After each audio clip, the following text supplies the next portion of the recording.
ৰূপনে অঞ্জলি লৈছে বিশ্বকৰ্মা পূজা, জয় বিশ্বকৰ্মা। এইটো ভাল কথা, কিন্তু চাক ইয়াত আকৌ সেন্দুৰ লাগি আছে, মানে তাৰমানে সি ঘৰত মানে মাইকীক দিব গৈছিল, গৈ পেলাই মাখামাখি কৰি আহিছে পূৰা ঘৰত গৈ।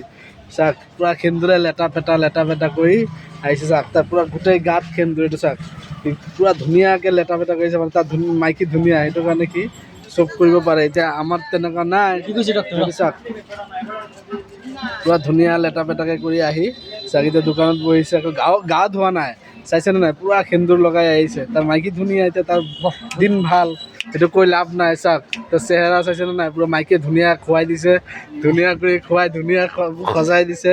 চাই লওক, এইটো হ'ল ৰূপন মোদক।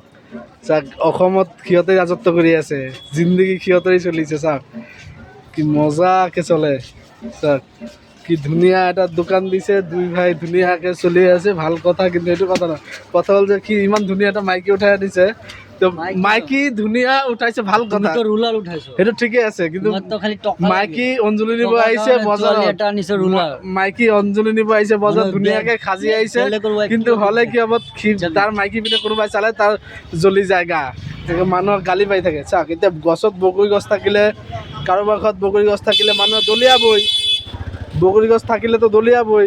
এতিয়া তোমাৰ বগৰী গছ তুমি চাম বুলি ৰাখা, সেইটো কাৰণে সি একো নকয়, সি মানুহকে ভুল বুজে।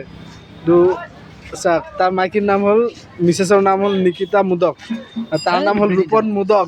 চাওক কি ধুনীয়া, দুইজনৰ জড়িত কি ধুনীয়া, এনেকৈ আকৌ চেলিব্ৰিটি নিচিনা এনেকৈ দেখায়। এইটো চোৱা তাৰপিছত